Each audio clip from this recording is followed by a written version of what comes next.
It's like almost 30 The degrees Jays here. pissed me off. I had a minus 0.5 first 5, and they freaking let it.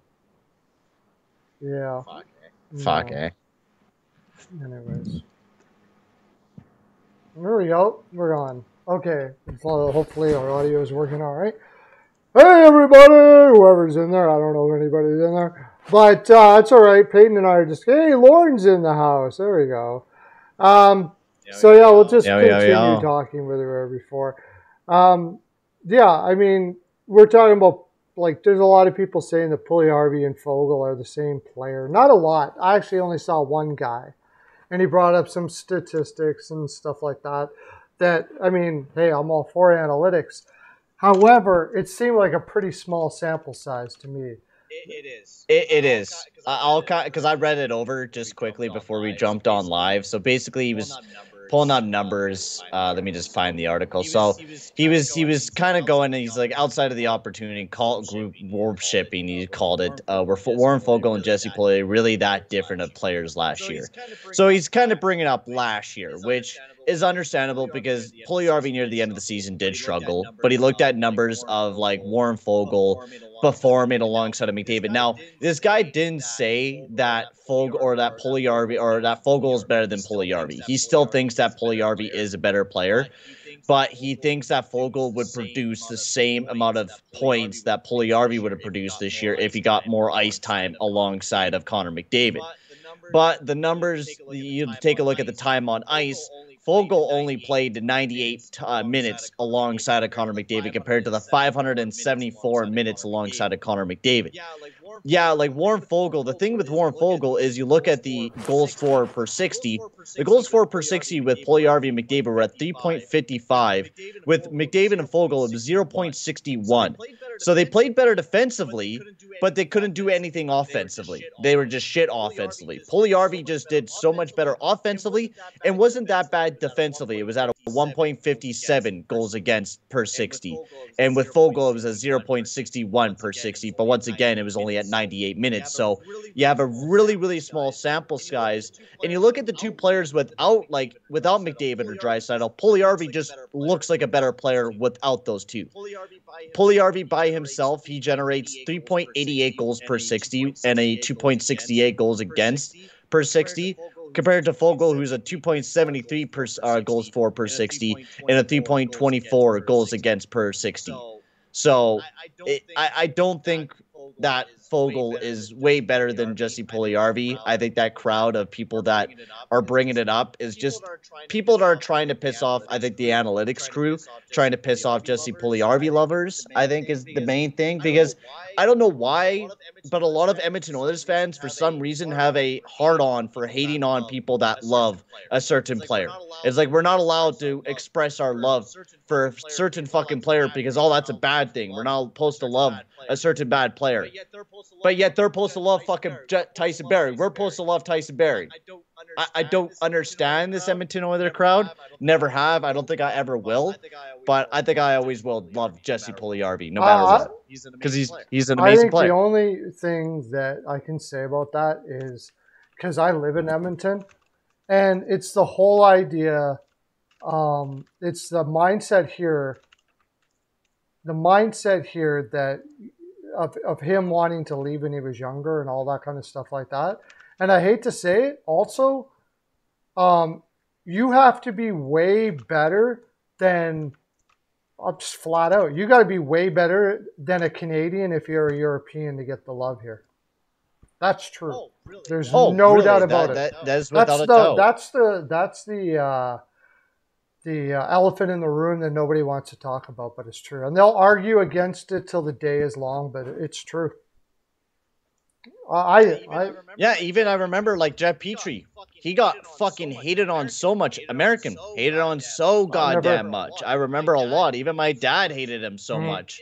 And it's even if you're an American or even a European, you get definitely hate on more than, a Canadian that is brought up in Alberta and stuff like that. Because you look at, Moto's American, and it's maybe because he goes out there, bangs bodies, and is physical. Yeah, a small guy who likes to go to the front of the net and looks like he's doing something when sometimes he's not. But yeah.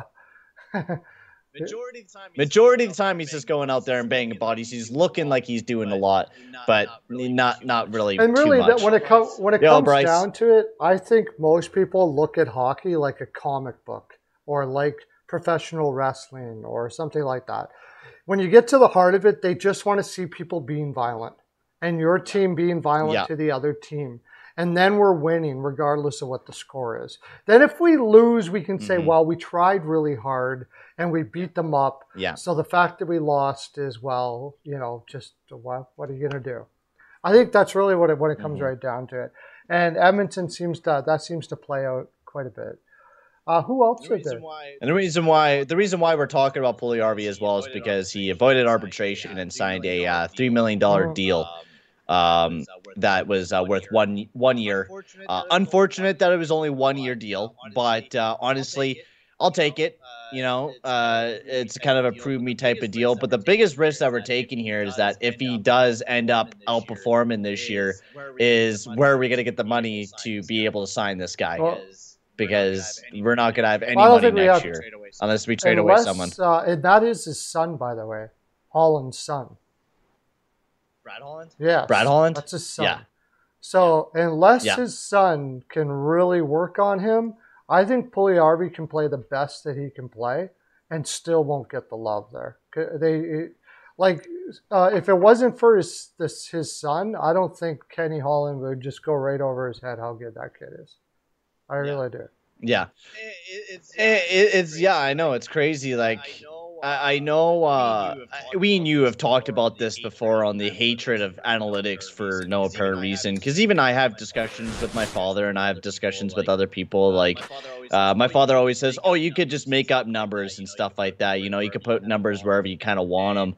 And the thing is, I follow really reliable people that give me their analytics. I don't just go to fucking people that like type in random numbers. Oh, yeah, this is how this fucking guy plays. Like, I don't go to that. Like, I go and follow like realistic people. Baseball people used to say the exact same thing for years, that analytics was bad and bad and bad, until now all the fucking teams do it. All the fucking teams mostly do it in MLB. And look how great some teams go. You look at the Blue Jays and how their rebuild was so fucking quick, and they used a lot of analytics. And look how many great pitchers they've been. Robbie Ray is an example of a guy that was kind of washed up. They brought him in, made him into a Cy Young guy. He's injured now, isn't he? So, but he's with the Mariners now. But analytics is a fucking huge thing. Yeah, no. Well, I think that everybody, it's getting to the point now where it doesn't matter what everybody thinks, because the two teams that have won the Cups for the past 4 years are extremely analytically driven. Analytics. Tampa Bay and Colorado may be the most analytically driven teams in the league. Anyways, go past that. We talk about that a lot. But what other news do we have here? Dude.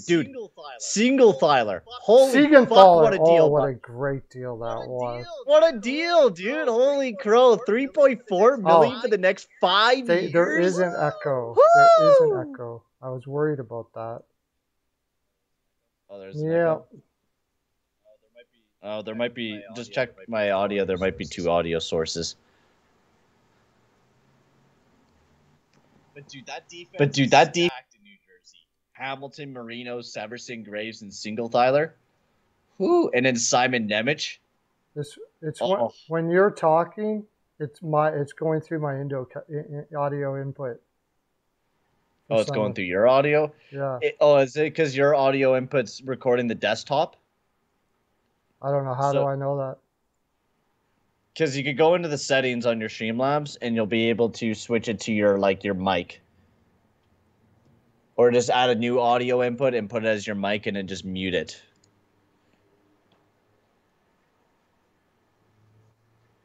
Sound is fine? Oh, Lauren says the sound is fine. Okay. Sound is fine?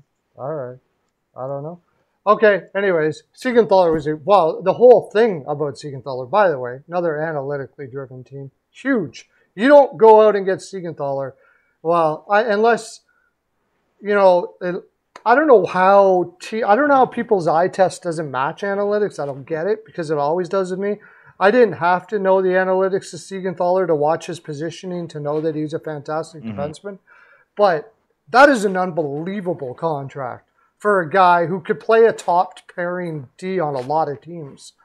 And I think a lot of things too with like the fans as well is people casually watch it, right? So they casually watch and then they just come up with their own opinion because Twitter's just a fucking shit show. We all know that. Twitter is just a mess half the time. So like you can't really take half the crap that you see on Twitter. I think we just hear what other people say and they go with it. And then we just take it as facts. Yeah. And then we just take it along. You listen honestly, to I'm Nick on Twitter all the time. You listen to Nick Kiprios and Spector, or some of those guys that are, I don't even know how they played hockey, to tell you the honest truth. They don't have a clue. And, well, Nick Kiprios, all he was a goddamn goon, so why the hell are we listening to him? Mark Spector hasn't even played hockey. Like, he's just a bum. Like, he just makes fun of players. Right. But anyways, Siegenthaler was a great deal. What was the average of 4 or 3? Under 3.5, right? 3.4. Wow. 3.4 mil for the next 5 years. And we have Barry at 4.5. Well, look at the New Jersey Devils defensive coach. Dude, this Devils team, I think, makes the playoffs next year. I said it last year, but they were a little green, I guess. But I'll probably, You got Graves, Severson, Siegenthaler, Hamilton, and then Brendan Smith and John Marino. But wow, isn't that good, dude? You got like 5 defensemen that are top 4 worthy defensemen and a big top 2 there in Dougie. Like, that is amazing. Absolutely amazing defense core. And we'll have to see how Venisek and Blackwood do coming into this upcoming season, because that will be big as well. On how well those two guys do. It's going to be the goaltending that could be a bit of an issue still. Blackwood can't. Like, Blackwood, when he's on top of his game, is amazing. It's just been the injury issues and stuff. Yeah, something also Lauren talked about, brought up David Quinn signing there and San Jose. That's going to be interesting to see what happens with that. Honestly, I think David Quinn is kind of the perfect guy for them, because young team, young coach, didn't have too much of a bad time with the Rangers. I don't think it's a bad idea. Yeah. I don't see why not. Yeah, I don't think I think he got beat up pretty bad. They said that he didn't play. We don't have our buddy here, Brown. He's my go-to guy when it comes to the Rangers. He's really good with the Rangers. But he said he didn't play the kids a lot and stuff like that. I honestly didn't really pay attention all that much. I don't know why, because the Rangers were growing anyways. But he seemed to. I mean, he had more wins than he had losses in New York. I don't think they underachieved. I don't think they overachieved. That's the reason why I didn't really pay attention. I think they were about as good as anybody could think that they were going to be. A lot of their younger guys got a lot of time on ice anyways. Like Chuba, Mika Spinajak got a ton of time on ice. Shea, Fox that year still got like averaged 18 minutes per game, and that was like when he was 21. Like, sure, Lindgren only got 16, and Hayjack only got 15. You got Cheadle, and then Capo Kakkonen only got 14, but that was his rookie year. Like, there wasn't a whole lot of young guys that really could have taken big minutes, and a lot of the guys that did get less minutes didn't pan out to be very good. Like Brett Howden, like, why would you give him more minutes? Like, I don't think he did that bad of a job. Plus, he played Georgiev a little bit more than Lundqvist that year. He ran with the hotter hand in Georgiev. So, yeah, and played Sturkin in a playoff game because Lundqvist was struggling during the playoffs. Yeah, I don't know. I don't remember it like that. I got to say, I wasn't watching it all that closely, but I don't remember any egregious. I mean, Lafreniere has been playing outrageous amounts of minutes since he came in the league. Like and it's kind of Kakko at the same time. So much so, like, I really think it would have been a good idea for them to spend more time in the AHL. Fortunately for them, Lafreniere is such a beast it probably won't matter, but it looked like it might have affected Kakko. So, I don't know, but it's going to be interesting. So far from what I've seen from Greer, I got to kind of trust him because I really like some of the things he's done. Dude, I honestly have been a big fan of Mike Greer. He's just making bold moves. Like, he really is. Like, you look at the team, it's definitely not a playoff team, but I mean, you're starting to see those slow improvements, and with the way that they locked up Tumas Hartle, like you kind of have to slowly build up the team, right? Like you cleared out Brent Burns, right? So now you really just have to deal with his retained cap, which is not that big of a deal. And now you just got to slowly build up the team. Next step is getting rid of Vlasic, but I don't know how the fuck you do that. I don't Like, think it's possible. God, I have no idea how you get rid of Vlasic. That's like impossible. You're stuck with that guy forever. Yeah, and Carlson, yeah, I would just because it's so much. But I don't think. I mean, Carlson does perform a role at least at 11.5. What's this? I had an argument with a guy about psychological confirmation bias Bryceman work, and that's true. Stats about how Leon's shot is better than McKinnon. Yeah, I would say that Leon's shot's better than McKinnon. There's no doubt about that. Draisaitl's shot is better than McKinnon's.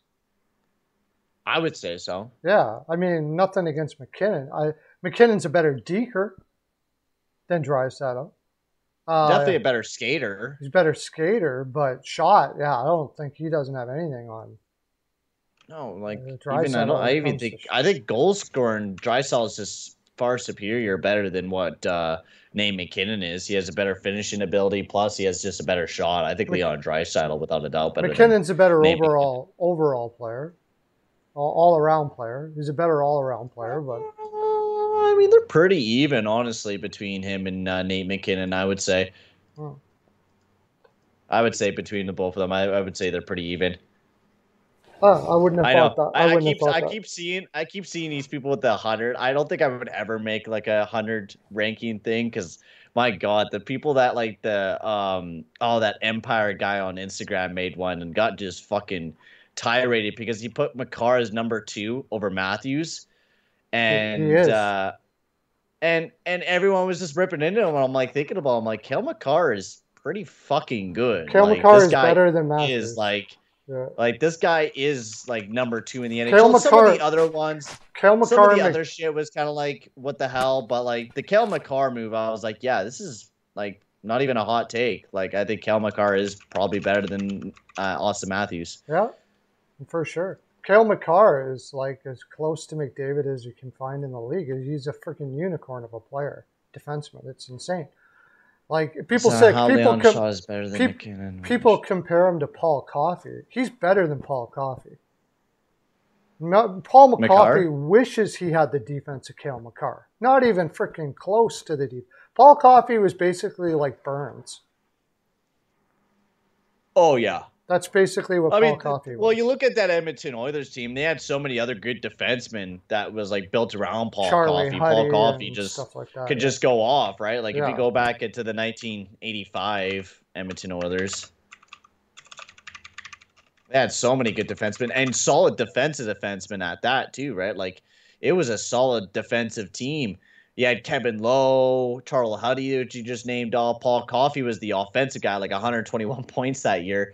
Or you had Kevin Lowe, you had fucking Randy Gregg and Don Jackson. Like you had some big, just solid defensive defensemen that went out there and just killed people, basically. Like fucking Kevin Lowe with 104. Kevin Lowe, I would have loved to know at his possession. He was an incredible defenseman. He was Kevin Lowe was what Slavin is today.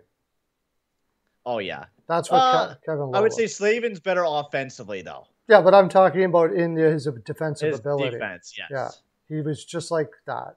So they could get away with having a guy like Paul Coffey. I'm trying to think. Yeah, but Paul Coffey was like Burns, not Makar. Makar was way better than Paul Coffey. Oh yeah. I had an argument with a guy about stats about how Leon shot is better than McKinnon. I showed him the stats. His only argument was, well, Nathan could shoot from anywhere. Dude, what the fuck? Draisaitl legit shoots in the goddamn corner at the red-blue line, is able to shoot in the back of the net, and you're telling me he can't shoot from anywhere? What the fuck is this guy on? He shoots from places. That is ridiculous. He shoots from places that are unwise. Oh, he could shoot from almost anywhere. Like, you just think, you don't even think that could go in, and he gets it in, and you're like, what the hell? Yeah. But yeah. I think it's McDavid and McCarr, but that's the thing. Comparing defense to forwards is like such a dumb argument to kind of get into with people, to be completely honest with you. Like, yeah, you could talk about it. You could like see how like that player is compared to the other guy, but honestly, like it's two different positions. It really is. It's hard to play. Like, I don't think like most forwards like Brent Burns can prove that you can go back and forth, but you got to be a pretty good guy. There's not a lot of guys that have been able to go back and forth between each position. No, well, yeah. Coffee could have, but they never did. No. McDavid just is he's just inhuman as an athlete. Period. I don't care what position. And McCarr is too, but not in McDavid realm. That's insane. God, no.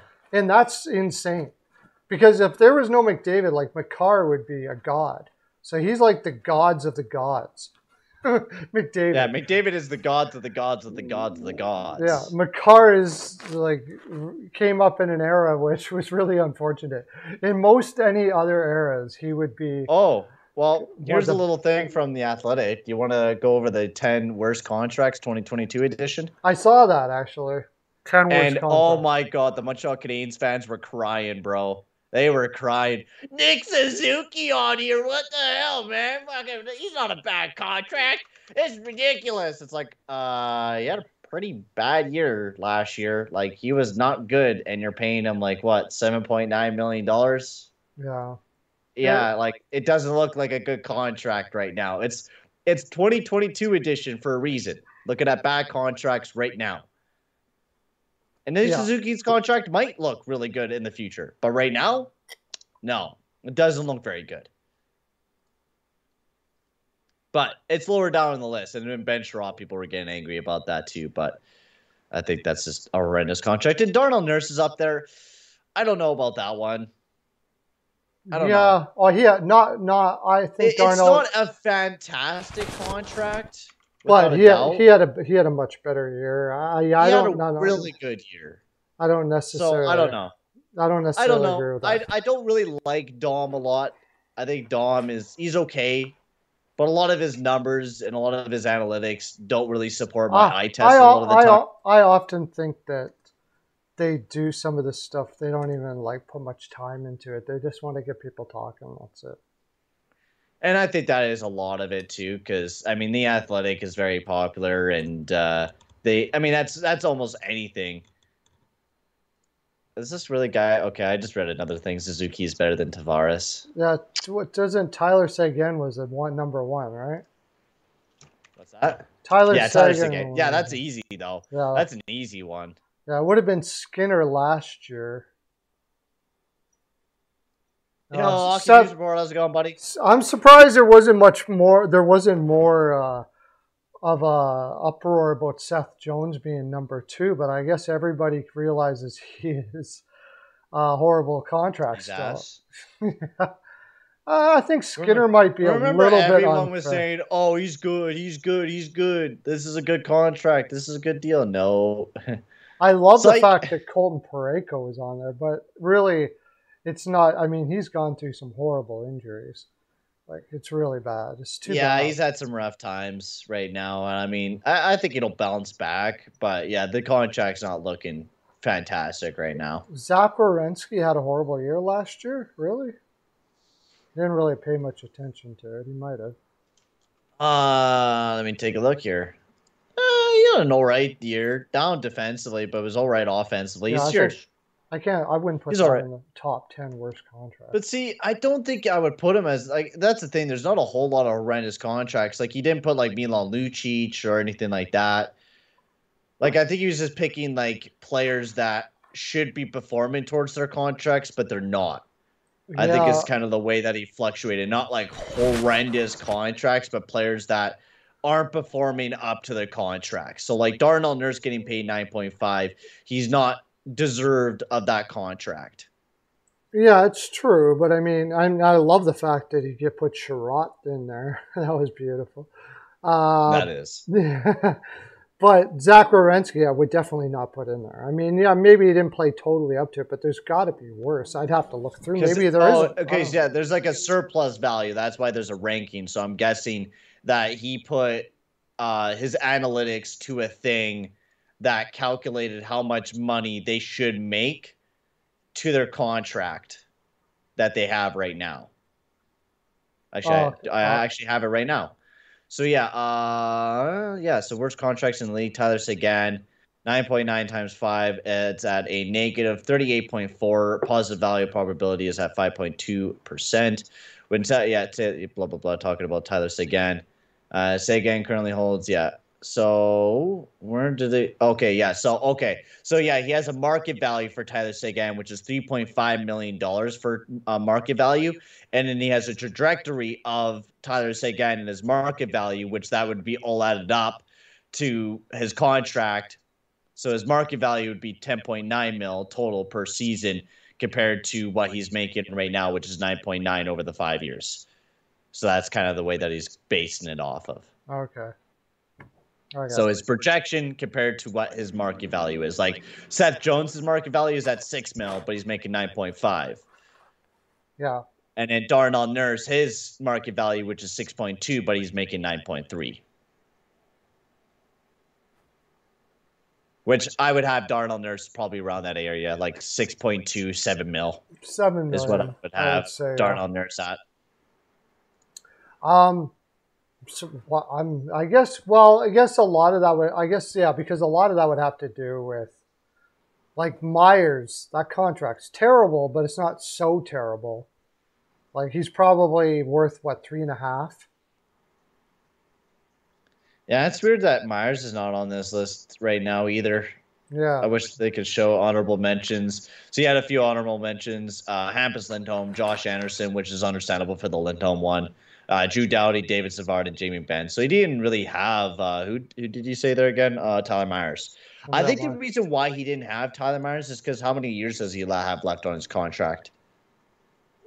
Not too many. Oh, so he was talking about overall. So I think he's talking about guys including length of contract. Yeah, I think he's talking about length of contract because you look at a lot of these contracts: 8 years for Suzuki, 6 years for Werenski, 5 years Carlson, 8 years Parayko, 8 years Nurse, 4 years Vlasic, Skinner at 5 years. Like the max is, I think, is 4 years. Yeah. Right. So with Myers, he's not going to have like a big negative surplus because he's almost done his contract anyways. Yeah, I guess. Okay. Yeah. Maple Leafs fans are biased. I would like to say that there are so many Leafs fans that there is a greater number of bias because of the amount. I talk to Leafs fans all the time, and there's some very intelligent, well thought out Leafs fans. But yes, there's bias. Yeah, there's biased fans in every. But Bryce, there's even a lot of biased fans in the Edmonton Oilers crowd as well. Like we see it all the time with the Puljujärvi haters, or horrible. Whatever it fucking may be. Where remember the years of like people like fighting over Draisaitl as like the number 2 player, like McDavid, and then number 2 of Leon Draisaitl. Like without a doubt, like every fan base buys into that biased crap. It's just because the Leafs are so big, it just gets amped up more than everyone. There's more of them. There's more of them. There's a lot of Leafs fans that are really good. There's not a higher percentage of them, but there's so many that the percentage makes more of them. You know what I mean? Yeah. Now, if I were to say the most biased out of anybody that I talk to, I would say both Florida teams, Tampa Bay and the Panthers. It's like it's because the state of Florida is psychopaths, man. Tampa Bay, Colton is better than Tkachuk to them. Like if you're wearing a Tampa Bay jersey, you're the best player in the land, and that's pretty. And same as Florida as well.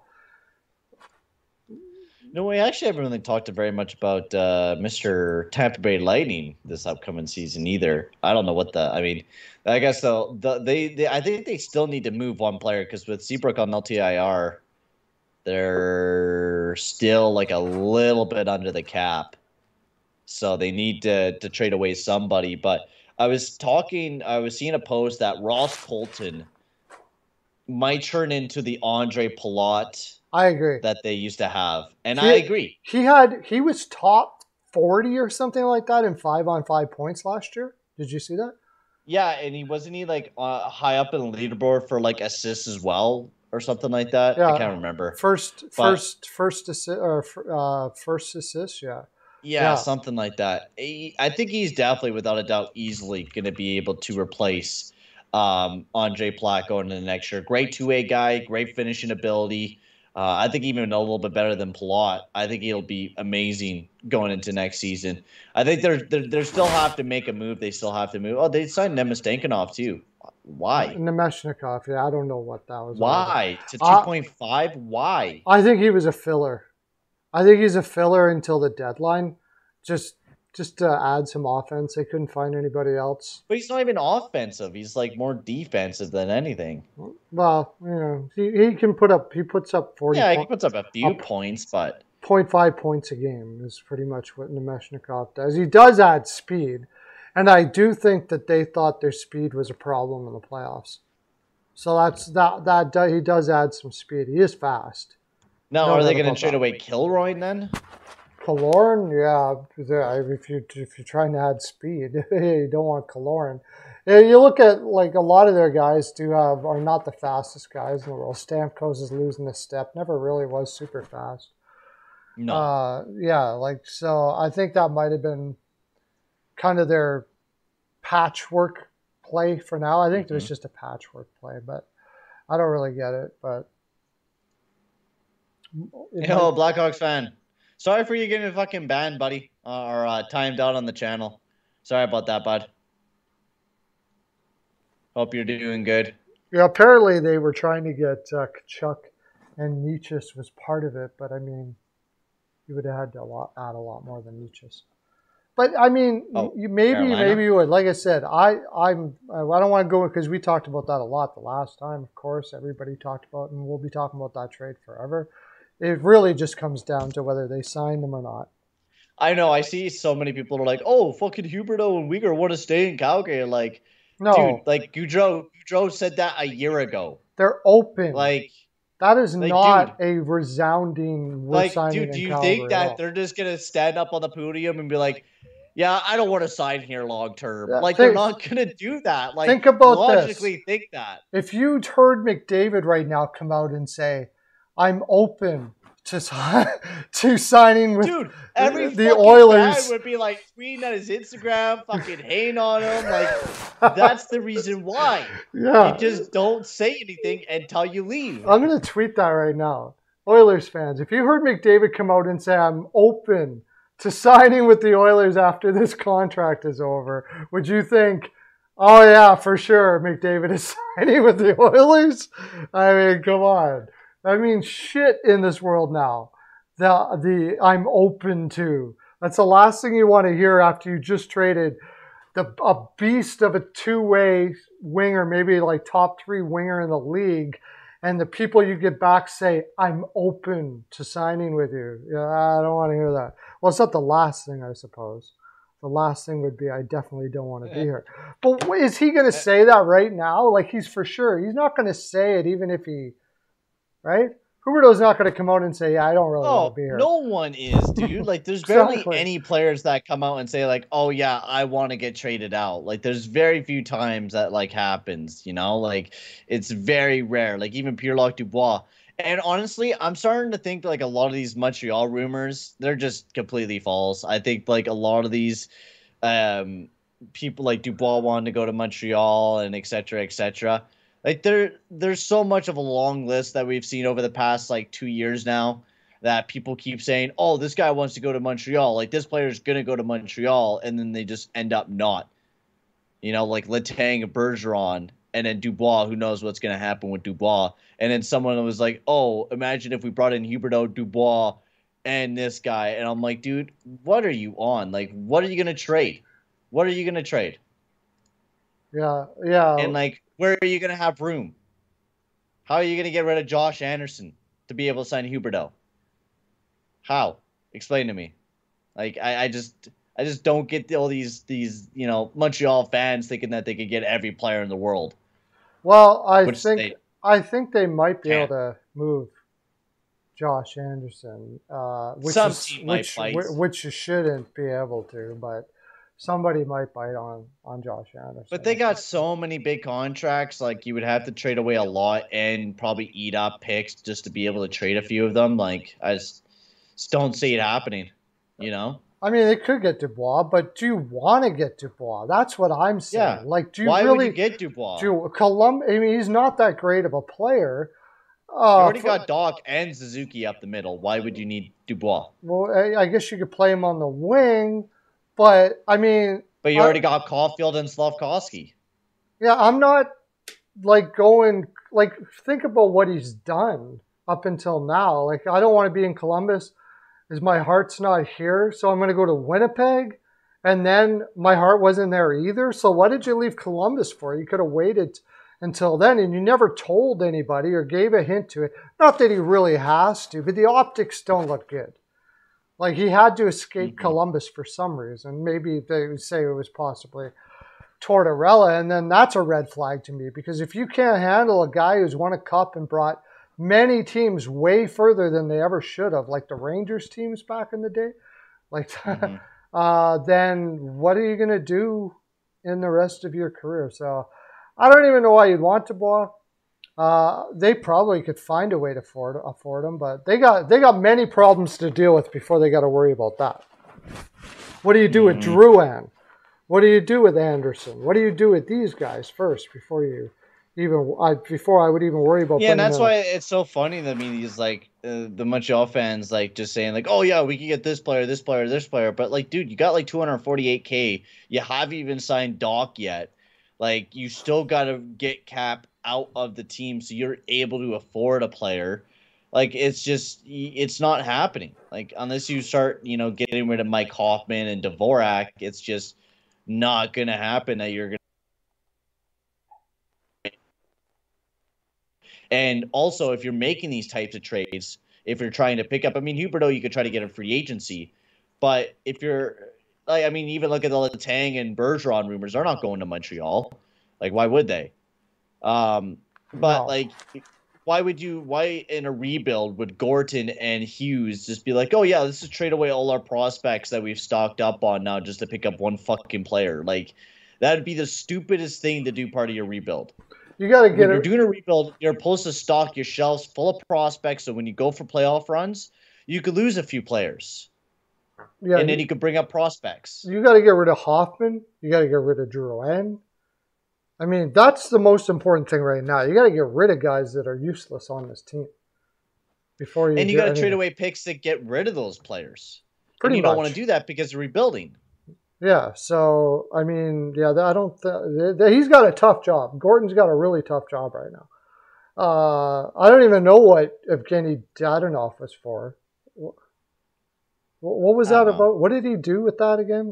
How did they get Dadonov? Let me see here real quick. I think they got a draft pick out of it. They got rid of Shea Weber and then they picked up Dadonov. And a draft pick, wasn't it, or something, or a prospect? No, just straight across Dadonov for Weber. I don't get that. They did Vegas a favor. I don't know why they picked up Dadonov, because, I mean, Dadonov's fucking useless. Plus, maybe it was like back to the Suzuki deal. That, because sometimes general managers make deals and they carry on even to the next general manager. But even then, Bergevin wasn't there. No, but it doesn't matter. They'll write it down and they'll have. Well, of course, they don't write it down now. It'd be in a computer base. And say, general manager said, I promised that I would do this for Vegas down the road because of this trade or whatever the case may be. And they stick with it. So, and not only that, the general manager will remind you. They'll say, hey, remember that Suzuki deal when I said blah, blah, blah, blah, blah, it's time to pay up. I think that's what happened with the Leddy deal with Steve Yzerman, or at least I would like to pretend that's the case until they sign Sherratt and Hag. By the way, what the hell is what? My man crush, the man I put above all other human males in the planet, gets Sherratt and Hag in 1 year and Leddy last year. Is he starting to lose? Like he might need to go see if there's something, if everything's reaching up at the top there. Maybe he's getting, what's going on with that? I don't know. It's weird moves. I don't know if he's just trying to I think revitalize some players, but like maybe there's just not a lot of options out there defensively because we know Pearl. There wasn't a whole lot of great analytical defensemen this past offseason. There really wasn't. But like for the Detroit Red Wings, I think they're trying to rush things right now because you can see what the way that they're building their offensive core. But yet again, like you could have went after Marino. Why didn't you go after Marino? Marino's You better than know, Sherrod all day. like why didn't you try to go after Marcus Peterson after the picks for Penguins instead of picking up Ben Sherratt?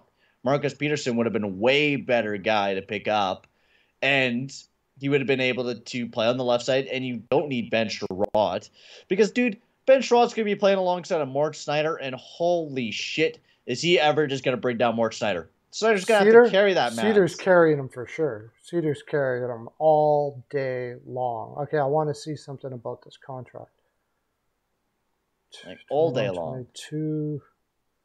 What's his contract right now? Ben Sherratt submits a 10-team no trade list. Okay, he picked him up so he can trade him later. I have to admit, I have to think that he picked him up so he could trade him later because everybody overvalues guys like Sherrod. Look what he did. Look what the return he got for Letty. It was crazy, right? So maybe I think that's the reason why I picked him up. Well, look what fucking Sherrod got from going to Florida. Ty Salamick, 4th round pick, and a 2023 first round pick. Right. Like that's crazy. I think that's what it is. And in the meantime, he can stick up for the young guys that are there. It's weird. Like a lot of the analytical GMs have been making weird moves. Let's talk about Bill Zito. Bill Zito has made some weird trades. The Ben Sherratt one was a mind-boggling one. Yeah. I don't mind the Matthew Tkachuk one. I know people say he got fleeced, but to be completely honest, would he ever been able to sign Huberdeau? Yeah, he would, but do you want to? But dude, he would have been probably a mil or two more $1 million than Tkachuk. Till he's 37. And Uyghur, they just didn't like Uyghur for some reason. So I have no idea. That's the weird one to me. What did they have against Uyghur here? Maybe he was asking for top 2 money. Maybe, but he could get top 2 money. Like that, I don't understand it. The Uyghur Ben one Sherratt move was weird. Otherwise, like he hasn't made too many bad moves, but for like the Ben Sherratt, like I know people are like hating on him big time. I like the Balzer's move. I White. We'll see. I mean, it's kind of a no risk play. It's a big, excuse me, big gamble. Yeah, big gamble with that one. I mean, not really a big gamble, but a small gamble. Yeah, it's a little bit of a gamble. And there was another guy too. Like they picked up a whole bunch of guys for that bottom, and I think that was because they planned on using. That was like their draft picks for the next little while. Because White is young, Balzers is still fairly young. That's like their draft picks for the next little while. They're going to try to work with them and hopefully get another Verhaeghe out of them or something like that, right? I get that. But I don't understand why Stevie Y picks up Hag and Sherrod. I have no idea, but I can only imagine that he's going to flip it. Maybe not this year, but next year or something like that. All right. Yeah, maybe something. It's 8 o'clock. I got to go pick up my wife now. So I wanted to be on a little longer, but things got all changed up. Next time we'll be on your channel. And so the fun thing about doing these things is, to me, like it starts to get less moves happening now. But we can start talking about what's going to happen. We're gonna start talking about. I would like to start talking. We're gonna do videos on this too. I'm gonna start reviewing. I'm gonna start reviewing every team's off season. Like actually starting probably like this weekend. I'm gonna start reviewing everyone's off season and starting posting that. So I'm gonna have you on for a few. And World Juniors are coming up in August as well. So we'll be able to watch some World Junior hockey as well. That'll be nice. August 9th to the 20th. So I'll be live for a decent amount of those games because you all know I'm a hockey channel. And if there's hockey on, we're fucking watching it. Yeah, and I'm going to give you a little sneak peek here. Off the wall, I'm going to be doing the Ottawa Senators with him. So that will be a fun one. Yeah, that'll be something to look out for in the near future. And by the way, go check out all his. Those are fun. He grabs a bunch of YouTubers out there and does each team and stuff. You did one for the Oilers, right? Yeah, I did one for the Others. It was a lot of fun, and absolutely love talking hockey with John. It's always a pleasure. He's great. I can't wait. He's amazing. Can't wait till the regular season already. It's even though it's going to be winter, I just doesn't. I get to this time of year, I get the itch already. I think we all do. We get the itch. We get the itch for hockey, baby. Yeah. Okay, guys. Thanks for coming on. Thanks for coming on, Payton. We'll be on next time. I don't know what day. Just be watching. We'll tell you what day it's going to be, and we'll be on Payton's channel. Have a great day, everybody. Okay. Bye.